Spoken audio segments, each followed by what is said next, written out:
Good afternoon, stations. This is the Executive Chamber Press Office Video Information Service news feed for Friday, May 15, 1981. Governor Hugh L. Carey today traveled to Tonawanda, New York, in suburban Buffalo to participate in dedication ceremonies for a new building at the Union Carbide facility there, and also to sign into law new tax cut legislation. Our feed will begin with the governor speaking about the tax cut legislation, and it will be followed by the governor's signing on the tax cut bill. Following that will be a press conference held just before the governor left Tonawanda, New York. Following that, we will begin with shots of the governor's arrival at the Union Carbide facility, and after that, the governor will speak to the crowd gathered at the Linde, that's Linde, Technical and Administration Center, a new $70 million facility built by the Union Carbide Corporation. Following that will be 2 minutes of setup shots of the crowd which gathered to hear and see the governor dedicate the new facility. Our feed begins shortly, so please roll your tapes. The legislation I'm about to sign into law continues New York's tradition of fiscally responsible tax reductions. For the last 5 years, we've led the nation in reducing taxes and controlling government spending. The tax cuts provided in this multi-year program will reward entrepreneurship, business buying new equipment, firms undertaking research and development, new enterprise issuing stock, and individuals investing in innovative small companies will all benefit from this program. It is our intention to reinforce New York State's commitment to economic growth. Those who invest their skills, energy, and resources in producing goods and services more efficiently and who develop new products to meet changing needs will be rewarded for their efforts. New York was a site of the first industrial revolution 150 years ago. Today, as we battle soaring energy prices, adapt to rapid technological change, and as we strive to regain world competitiveness, New York can again lead the nation. Legislation contributes further to economic development through tax relief to individuals. There will be a $100 increase in the standard deduction, a $50 increase in the personal exemption, and an across-the-board increase in the household credit. The bill also provides a 3-year extension of the circuit breaker to December 31st, 1984, with increases for most current recipients, the elderly, and an expansion of eligibility. Finally, the bill provides necessary short-term revenues, including an updating of significant elements of the state's fee structure to bring charges in line with costs. I extend my appreciation to the legislative leadership for their bipartisan cooperation in the realization of this tax package, and I look forward to a continuation of our partnership as we work together for the general benefit of all the states and this Empire State citizens. May I note that with me here today is Bill Hassett, Commissioner of Commerce of the state of New York, who has aligned himself with business and labor in this state and the communities and the legislators and me to help bring about the tax reform that we are introducing here. At the same time, we're representatives of the Business Council of New York State. The organization represents business, organized labor, and thankfully legislators who've had a lot to do with making this into law.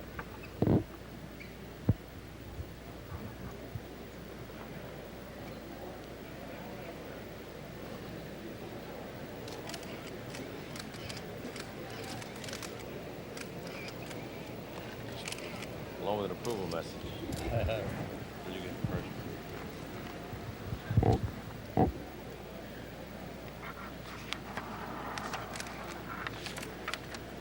There it is. Hooray. More of the same. Where's Robin Schimminger and Robin? Yeah. Thank you. Thank you. Appreciate it.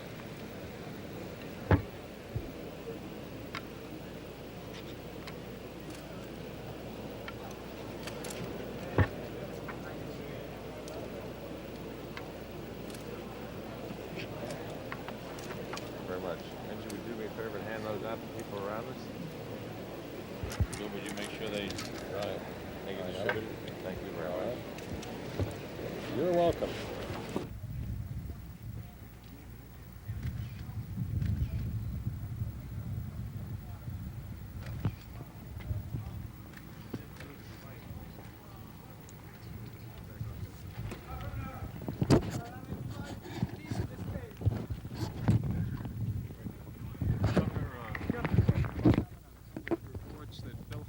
is about to leave as the Commissioner of Commerce? Untrue.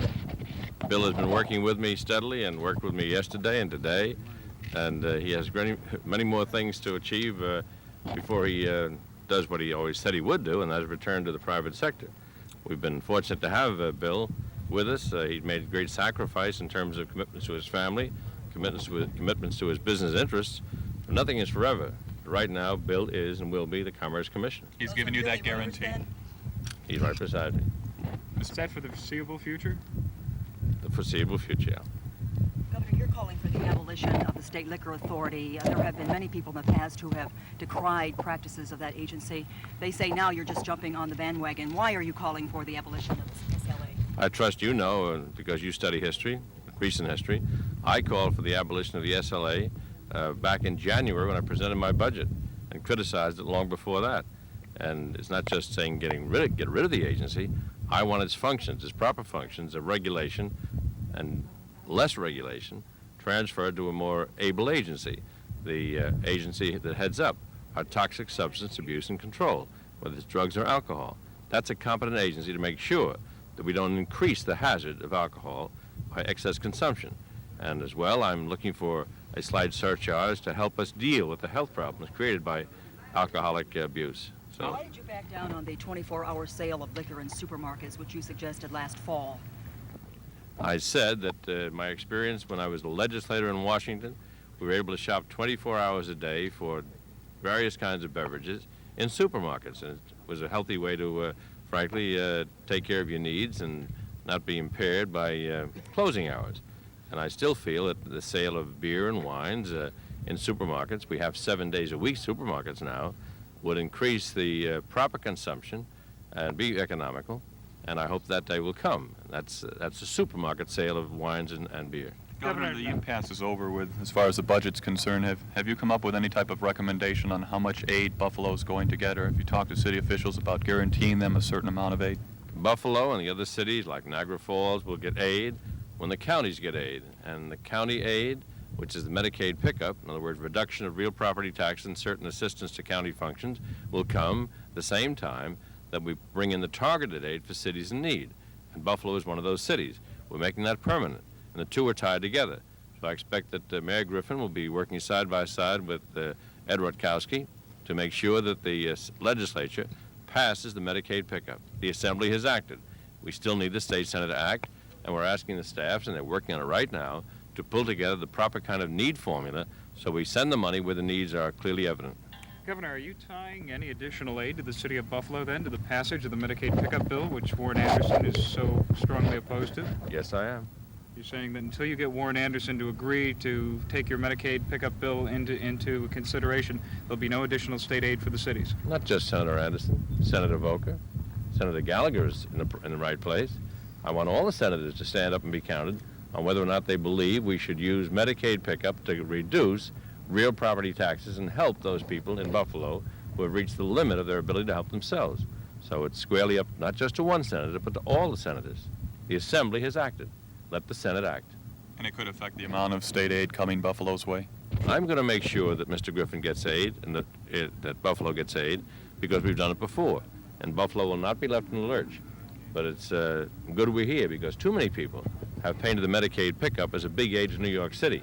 It's very important to Buffalo and to Erie County as well. How do you feel about the compromise proposal in the legislature on coming up with a new system for property taxing? And it's they're ducking the issue. It won't work. How come? Because the courts will simply look at it and say it's a farce. And I will bring forth my own idea, which is in preparation right now, on how we can properly handle the Halstein decision. Wasn't yours one of the options? No. Governor, you fought long and hard to get Al Deck to the chairmanship. His term runs out next month. Are you satisfied with the job he's done, and will you recommend his reappointment? He's doing a good job in my estimate, and all reappointments to authorities of that kind will be made after due consideration of the record and the challenge of the future, what we need to cope with the light rail rapid transit completion, and then how we're going to pay the fares or what the fares will be on that system. There, I'm disappointed, terribly disappointed, that all the assurances we had that the Reagan cuts wouldn't hurt, those assurances have not been kept. I was told that there'd be a major effort, a successful one, to keep up the operating subsidies so we wouldn't have to have higher fares in the NFTA. But those who made those assurances, like Congressman Kemp, have not been able to deliver, unfortunately. Thank you, Governor. Thank you.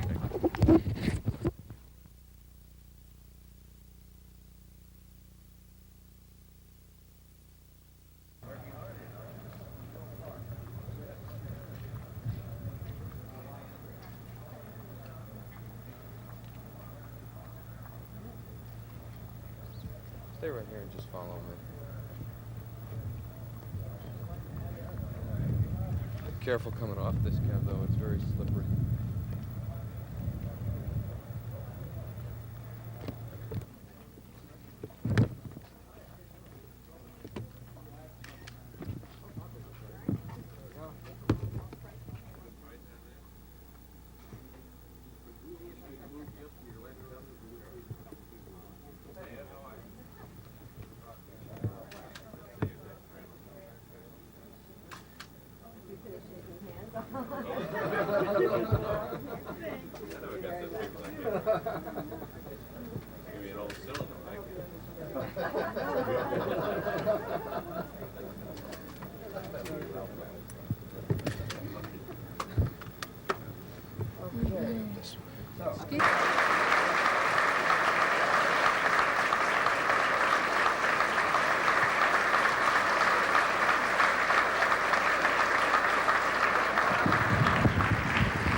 There are some who say that American technology is doomed to become second-rate, that the technical problems created by our society are too difficult to solve, that we will continue to drift helplessly before problems of energy, pollution, and reindustrialization. Columbia is an eloquent refutation of such misdirected pessimism. So, in its more earthbound way, is this new Linde Technical and Administration Center. Here at Tonawanda, as Congressman LaFawcett said, for over 70 years, the scientists, technicians, and engineers of the Linde Division have produced hundreds of patents and innovations that have spurred America's economic performance. The work done here has been part of the cutting edge of our industrial development, producing everything from liquid oxygen that fueled the space shuttle to the wax that keeps our cars shining, from the ultra-pure silicon for solar cells to the batteries that power toys and flashlights. Tonawanda is a national matrix for design and ideas and progress. It is proof, I believe, that with the proper technology, we can make economic growth compatible with environmental safety, that the private and public sectors can form a partnership to generate jobs, at the same time protect our resources. Union Carbide's commitment to this area, its investments in our economic future, its contribution to the common good, are a model of corporate responsibility and an indication of the enduring strength of our private economic sector. Thanks to the work being done here at Tonawanda, Union Carbide will retain its international leadership in the development of new technologies, providing jobs and genius to support and expand New York's revitalization. In turn, this administration will continue to make this economic expansion our first priority, and we will continue to cut taxes, to end unnecessary regulation, to rebuild the state's highways, railroads, and water systems. Union Carbide and New York are partners in this work. Sometimes, of course, progress is slow. The difficulties are more persistent than we had hoped. The rewards perhaps more elusive, but achievements such as Columbia and this new center demonstrate that the sacrifice and dedication are truly worthwhile. Each in its unique way represents the singular resilience of our society, its ability to renew the earth and to restore our precious dreams. So I say thanks to Linde and thanks to Union Carbide for this great development here today, and thank you.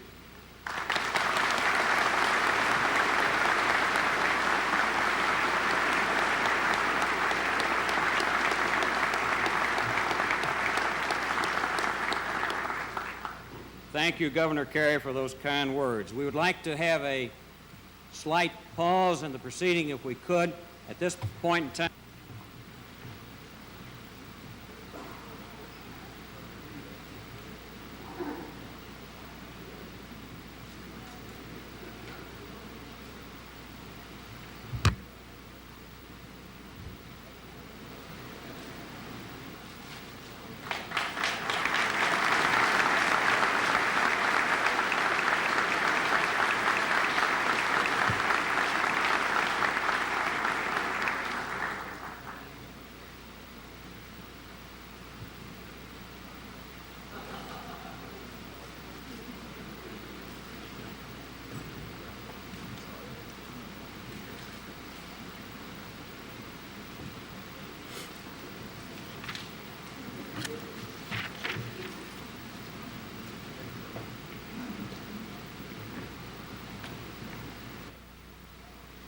Chairman of the Board of Union Carbide Corporation, Mr. William S. Sneath, was born here in Buffalo.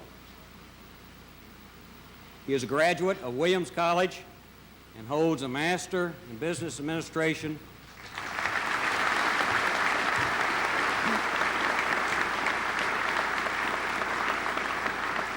Thank you, Joe.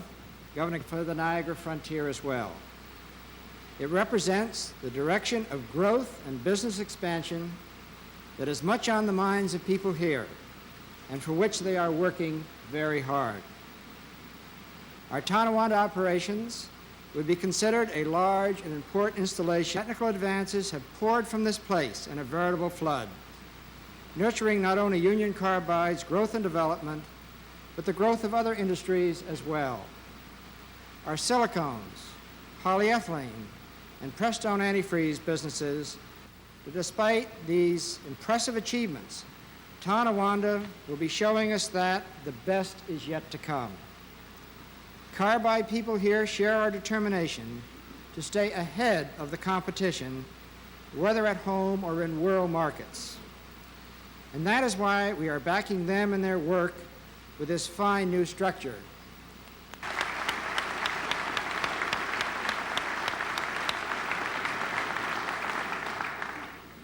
Work on coal gasification plants, and in a few years, these plants, when they're commercially viable, will be the first